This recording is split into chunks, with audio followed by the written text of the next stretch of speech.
बिस्मिल्लाहिर्रहमानिर्रहीम। सब्जेक्ट अरबी, lesson number 5। Lesson number 5 के अंदर हमको दिया गया अक्षर और जोड़ी ने शब्दों बना हुआ। पिछले सबक के अंदर हमने हरफ को मिलाने का तरीका सीखा है कि शुरुआत के अंदर उसकी शक्ल कैसी होंगी, दरमियान के अंदर हरफ की शक्ल कैसी होंगी और आखिर के अंदर हरफ की शक्ल कैसी होंगी। अब इस सबक के अंदर हमें हुरूफ को मिलाकर अल्फाज बनाना है। तो यहाँ पे बताया है, नीचे आपेला मूलाक्षरों जोड़ी शब्दों नीचे मुजब लखाए। कहते हैं यहाँ पे कि हरफ को जम हुरूफ को मिलाकर लफ्ज़ इस तरीके से, अल्फाज इस तरीके से बनाए जाएंगे। अब यहाँ पे हमें इसी तरीके से क्या करना है, हुरूफ को पहचानना है, फिर उसको लिखने का तरीका जानना है कि हरफ को मिलाने के वक्त उस हरफ की शक्ल कैसी होंगी, और फिर मिलाने के बाद हुरूफ और लफ्ज़ के हुरूफ मिलकर अल्फाज कैसे बनेंगे, लफ्ज़ कैसे बनेंगे, वो हमें यहाँ पे जानना है। तो यहाँ पे 3 लफ्ज़ दिए हैं ज़हब। अब तीनों हरफ को हमें क्या करना है, मिलाना है। तो जाल की शक्ल अपनी हालत में रहेंगी, हा की शक्ल बदल जाएंगी, बा की शक्ल बदल जाएंगी। अब यहाँ तीनों हरफ को लिखने का तरीका इस तरीके से होगा। अब यहाँ पे हम तीनों हरफ को मिला देंगे। पहले हरफ को हम जाल इसको छोड़ दिया, दूसरे हरफ को हा है उसको बा के साथ हम मिलाएंगे, तो बा के साथ हमने दोनों को मिला दिया। तो अब मिलाने के बाद ये लफ्ज़ इस तरीके से बन जाएगा ज़हब। ज़हब ज़हब का मतलब अरबी में होगा जाना। इसी तरीके से ये 3 हरफ है, इन 3 हरफ को हमें मिलाना है। तो मिलाने का तरीका ये होगा, पहले हमज़ा को इस तरीके से लिखेंगे, खा को इस तरीके से लिखेंगे, दाल को लिखने का तरीका ये होगा। अब तीनों हरफ को हमने मिला दिया तो यहाँ पे एक लफ्ज़ बन जाएगा। क्या लफ्ज़ बनेगा, अखज़। इस तरीके से वो लफ्ज़ बना। अब लफ्ज़ बन गया, उसका मतलब क्या होगा, लेना। अखज़ का मतलब लेना। इसी तरीके से 3 लफ्ज़ है, इन तीनों हरफ को हमें मिलाना है। तो मिलाने का तरीका इस तरीके से होगा, काफ की शक्ल को इस तरीके से लिखेंगे, लाम की शक्ल को इस तरीके से लिखेंगे और मीम की शक्ल को इस तरीके से लिखेंगे। अब तीनों हुरूफ की शक्लों को इस तरीके से लिखने के बाद ये अल्फाज लफ्ज़ बन जाएगा, अल्फाज बन जाएंगे। अब तीनों अल्फाज बन गए तो इन अल्फाज का मतलब क्या होगा, कलमुन। कलमुन का मतलब पेन। इसी तरीके से यहाँ से लेकर यहाँ तक नीचे तक जितने भी हुरूफ है, इन तमाम हुरूफ को हमको क्या करना है, मिलाना है। मिलाने का तरीका बीच में बताया, बीच की लाइन के अंदर हमें इस तरीके से मिला के लिखना है, और मिलाने के बाद वो अल्फाज इस तरीके से मिल जाएंगे। जब मिल गए तो ये लफ्ज़ क्या बन जाएंगे, लफ्ज़ अल्फाज बन जाएंगे।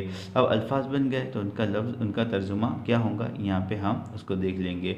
तो सबसे पहले लिखा है ज़हब। ज़हब का मतलब होगा जाना। उसके बाद लिखा है अखज़। अखज़ का मतलब होगा लेना। इसी तरीके से कलम, कलमुन। कलमुन का मतलब होगा पेन।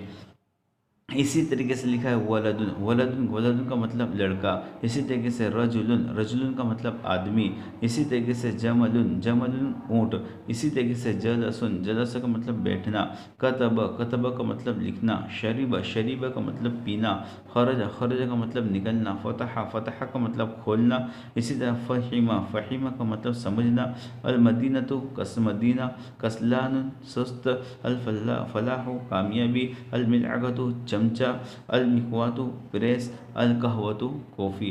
तो यहाँ पे जो लफ्ज़ है हमें क्या करना है, यहाँ पे हरूफ को हमें हरूफ को देखकर उसको क्या करना है, लिखने का तरीका सीखना है। तो यहाँ में इस तरीके से उसको शक्ल लाएंगे और लाने के बाद उस तरीके से इसको जुमले बनाएंगे। तो इस सबक के अंदर हमको यही चीज़ समझा रहे हैं कि हर्फ को मिलाने का तरीका क्या होगा। यहाँ पे इस तरीके से हम उसको मिलाएंगे।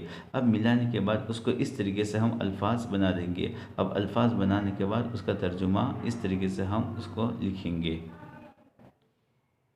तो इस सबक के अंदर हमें क्या करना है, हुरूफ को पहचानना है। सबसे पहले यहाँ पे हुरूफ को पहचानेंगे, उसके बाद उसने लिखने का तरीका, कि उसका लिखने का तरीका क्या होगा उन हुरूफ को। तो यहाँ पे हम देखेंगे, किताब में अपनी बुक में दिया है। अब यहाँ पे देख लिया हमने, इस तरीके से मिलेंगे। मिलने के बाद उनकी शक्ल टोटल इस तरीके से हो जाएंगी। यहाँ पे अल्फाज जुमले बन जाएंगे। जुमले के बनने के बाद उसका तर्जुमा क्या होगा, यहाँ पे हमने दे दिया है। इस तरीके से हमें क्या करना है, यहाँ से लेके यहाँ तक कि अपनी नोटबुक के अंदर इन हुरूफ को, पहले तो इन हुरूफ को लिखना है। हरूफ को लिखने के बाद उनके मिलने की शक्लें जो होंगी वो हरूफ को लिखना है। अब यहाँ पे ये शक्ल लिखने के बाद हमें इन हरूफ को मिले हुए हालत में लिखना है। तो इस तरीके से हमें अलिफ यहाँ से लेके यहाँ तक के आखिर तक के जितने भी अल्फाज आए हैं, इन तमाम हुरूफ आए हैं, इन तमाम हुरूफ को मिलाना है। मिलाने के बाद उसका अल्फाज बनाना है और अल्फाज बनाने के बाद उसका माना हमें याद करना है और उसको अपनी नोटबुक के अंदर अच्छी तरीके से लिखना है। लेसन नंबर 5 के अंदर हमें इतना काम करना है। उसके बाद हमें एक अरबी एक दुआ याद करनी है। दुआ ये है कि बैतुल खला से निकलने के बाद की दुआ, हम पहले बैतुल खला यानी टॉयलेट में जाने की दुआ इससे पहले जो सबक हो उसमें बताई थी। अब टॉयलेट से बाहर निकलना है हमें, तो बाहर निकलने के बाद हमें दुआ पढ़नी, टॉयलेट में दुआ पढ़नी है नहीं। तो बैतुल खला यानी टॉयलेट, बैतुल खला से निकलने के बाद की दुआ, गुफ़रानका अल्हम्दुलिल्लाहिल्लज़ी अज़हब अन्निल अज़ा व आफ़ानी, गुफ़रानका अल्हम्दुलिल्लाहिल्लज़ी अज़हब अन्निल अज़ा व आफ़ानी। ए अल्लाह, मैं तुझसे मग़फ़िरत मांगता हूँ, तमाम तारीफ़ें अल्लाह ही के लिए है जिसने मुझसे ईज़ा देने वाली चीज़ दूर की और मुझे आफ़ियत बख्शी।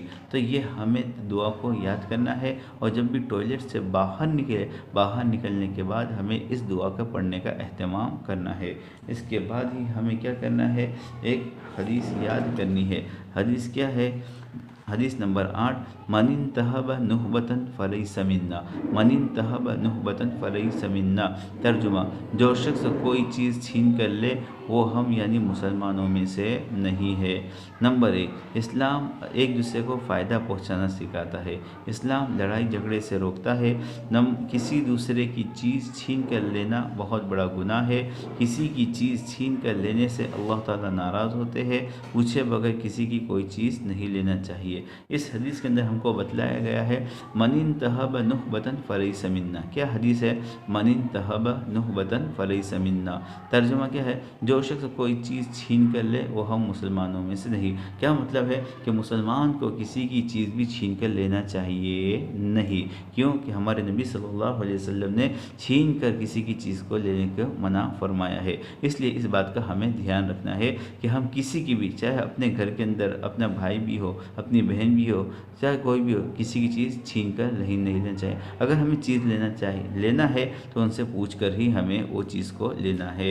इसी तरीके से यहाँ पे उसकी तशरीह की गई है कि इस्लाम एक दूसरे को फ़ायदा पहुँचाना सिखाता है। समझ में आया? इस्लाम, हम जिस मज़हब को पालते हैं, जिस मज़हब को मानते हैं, वो मज़हब हमारा इस्लाम है। अब इस्लाम हमको एक दूसरे को फ़ायदा पहुँचाना सिखाता है। इस्लाम लड़ाई झगड़ा से रोकता है। क्या मतलब कि जब हम किसी की चीज़ को छीन कर लेंगे तो जाहिर सी बात है वो सामने वाला हम पर गुस्से होगा, फिर लड़ाई होगी। इसलिए क्या है, हम चीज़ की छीन कर ना लें ताकि लड़ाई झगड़ा ना हो, क्योंकि अगर लड़ाई झगड़ा होगा तो इस्लाम लड़ाई झगड़े से रोकता है। फिर इसी तरह किसी दूसरे की चीज़ छीन कर लेना बहुत बड़ा गुनाह है। देखो, सबसे बड़ी बात तो ये है कि हम किसी की चीज़ छीन कर लेंगे तो अल्लाह ताला हमको बहुत बड़ा गुनाह देंगे। किसी की चीज़ छीन कर लेने से अल्लाह ताला नाराज़ होते हैं। दूसरी बात कि अल्लाह ताला भी हमसे नाराज़ होंगे। पूछे बगैर किसी की कोई चीज़ नहीं लेना चाहिए। हमें भी किसी चीज़ की ज़रूरत तो पड़ती है, अगर हमें ज़रूरत है तो उससे पूछ कर हमें वो चीज़ लेनी चाहिए। छीन कर या बगैर बताए किसी की कोई भी चीज़ लेना नहीं चाहिए। तो इस हदीस को याद करना, मन इंतहब नुहबतन फ़लैसा मिन्ना, कि जो शख्स कोई चीज़ छीन कर ले वो हम मुसलमानों में से नहीं। फ़क़त वस्सलाम।